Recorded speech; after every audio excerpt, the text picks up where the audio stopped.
What's going on, guys? Welcome back to Grey Talks Wrestling. I hope you're all keeping well and you're ready for another retro review. It's time to chat about WCW Beach Blast 1993. But before that, if you're new around here and you like these videos, you like the content I'm creating, then subscribe, share these videos, like them. It would really help this channel grow.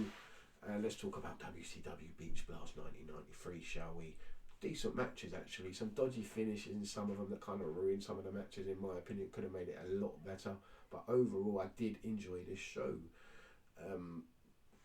Ron Simmons versus Paul Orndorff for the TV title started it off. I enjoyed the match up until the end. This could have been a really good match. What let it down was the finish, because back then they had some dodgy rules where you're not allowed to come off the top rope. You get DQ for throwing someone over the top rope. And this match fell victim to that. You had Ron Simmons backdropping Paul Orndorff over the top rope and getting DQ'd. It just made no sense. He was reversing a power driver, and he didn't know. It just didn't look good. It didn't make sense, and it just was a flat finish to what could have been a really good match on a pay-per-view. This is what you do on pay-per-view. You give people this, a DQ from throwing someone over the top rope. It's just a pathetic way to finish a match. Cheap and easy.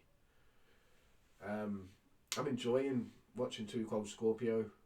He's having some really good matches. I'm okay with him being in a tag team with Bagwell, I suppose.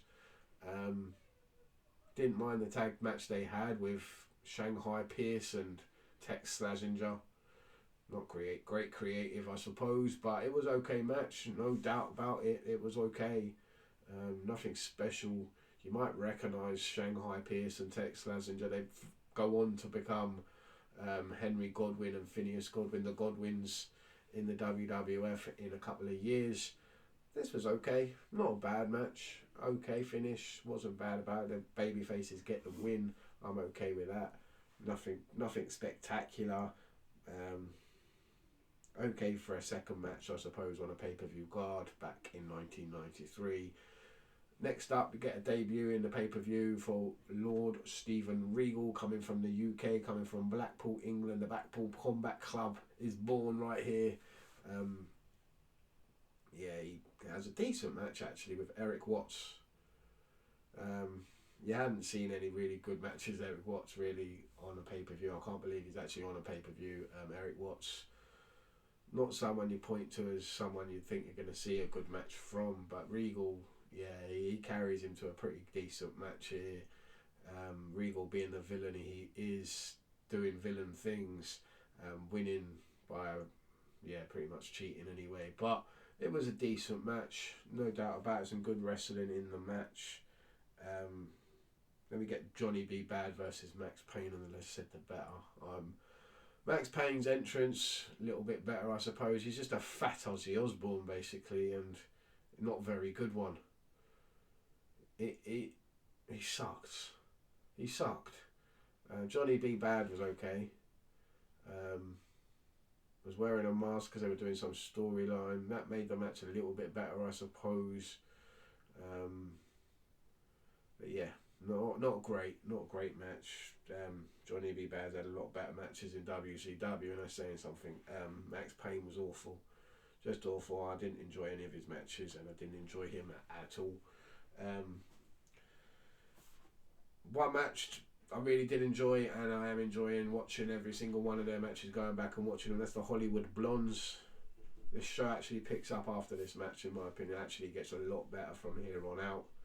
Hollywood Blondes versus the Horsemen, Arn Anderson and Paul Roma. Paul Roma gets a lot of stick for being a horseman, but actually this match here was pretty decent. So I can't fault him for that. His in-ring stuff, he was pretty decent here, pretty good.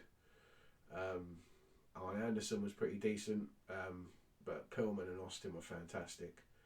And watching this match back, I just thought to myself, why did they choose Paul Roma and Ole Anderson as two members of the Horsemen when you had two sitting right there in front of you who could have been really good horsemen, and you're facing them in this match right now? Could you ever imagine if they'd have put, instead of Roma and Ole, back at the last pay-per-view, instead of those two jabronis, they could have had Austin and Pillman as horsemen. and with Flair and Anderson.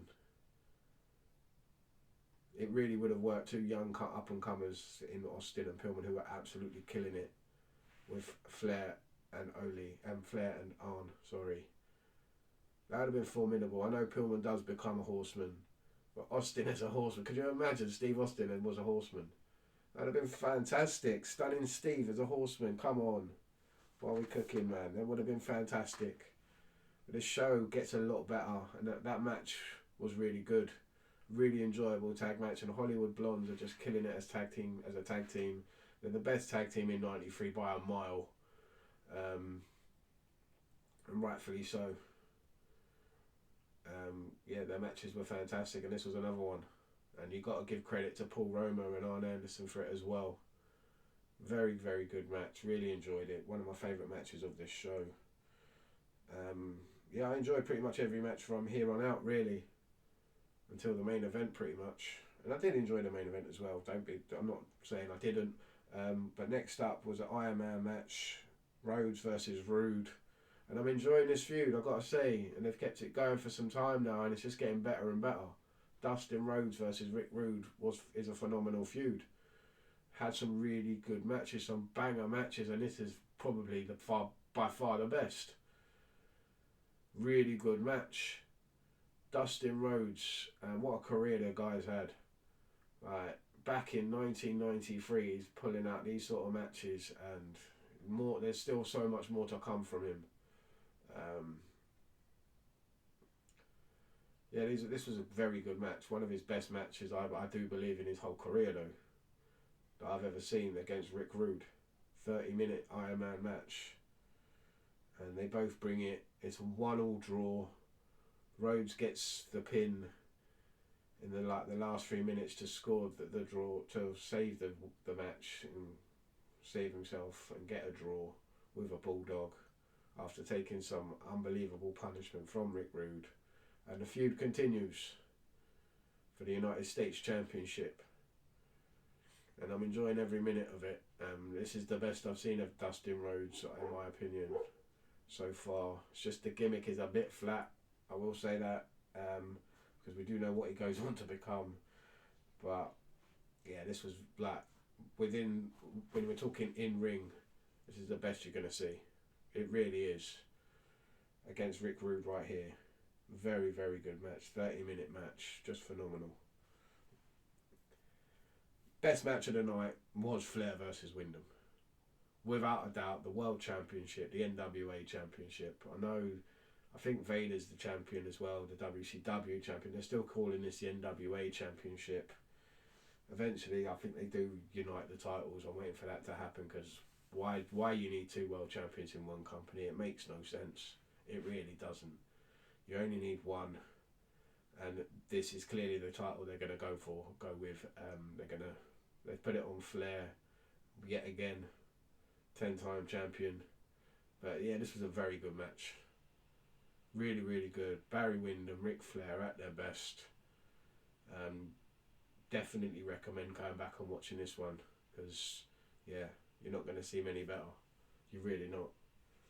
The finish was something you don't see too often. Flair winning with a figure four, and when the guy lies back and they pin the shoulders, 1, 2, 3. You didn't see that a lot over the years, but so that was pretty cool, I suppose.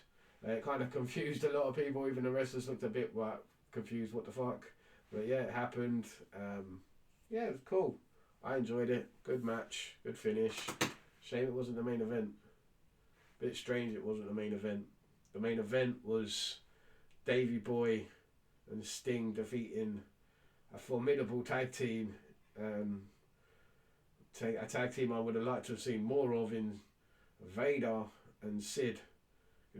What a team. Well, that team should have absolutely destroyed Davey Boy and Sting.